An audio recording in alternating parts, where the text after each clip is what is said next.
Assalamu Alaikum wa rahmatullahi wa barakat. Welcome back to our channel, where we strive to provide you with valuable content related to Islam and its teachings. If you're new here, don't forget to hit the subscribe button and turn on the notification bell so you won't miss any of our future uploads. Today, we have an important topic to discuss: 5 things to keep private in Islam. So, without further ado, let's begin. 1. Personal prayers. As Muslims, we know the significance of prayer and the connection it creates between us and Allah. While it's important to pray in congregation, certain prayers should be kept private. These include personal supplications, seeking forgiveness, and pouring out our hearts to Allah in moments of solitude. By keeping these prayers between you and your Creator, you foster a deeper and more personal relationship with Allah.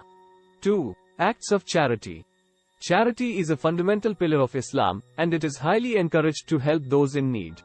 However, it's important to keep your acts of charity private.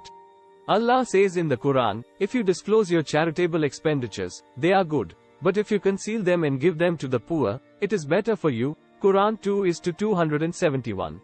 By concealing your charitable acts, you ensure that your intentions remain sincere and solely for the sake of Allah. 3. Good deeds. Islam encourages us to engage in numerous good deeds, such as helping others, being kind, and performing acts of righteousness. However, it's important to avoid showing off or seeking validation for these actions.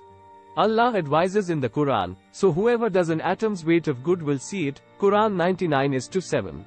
By keeping your good deeds private, you preserve their purity and ensure that your intentions are solely for Allah's pleasure.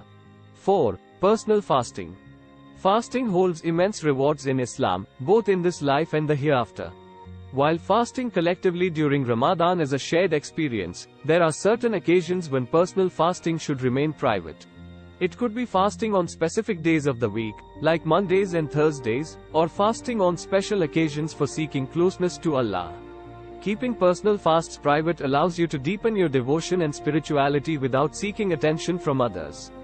5. Sincere repentance. Repentance is a crucial aspect of our relationship with Allah. Whenever we commit sins or make mistakes, we should sincerely repent and seek forgiveness from Allah. It's important to keep this repentance private, ensuring that we seek Allah's mercy without broadcasting our shortcomings to others. By doing so, we uphold the dignity and privacy of ourselves and others, allowing for personal growth and improvement. That brings us to the end of our video on the 5 things to keep private in Islam. By understanding and implementing these guidelines in our lives, we can strengthen our connection with Allah and lead a more fulfilling spiritual journey. Remember, it's not about impressing others but about seeking the pleasure of our Creator. If you found this video informative, don't forget to give it a thumbs up and share it with others. May Allah bless you and guide you on the straight path.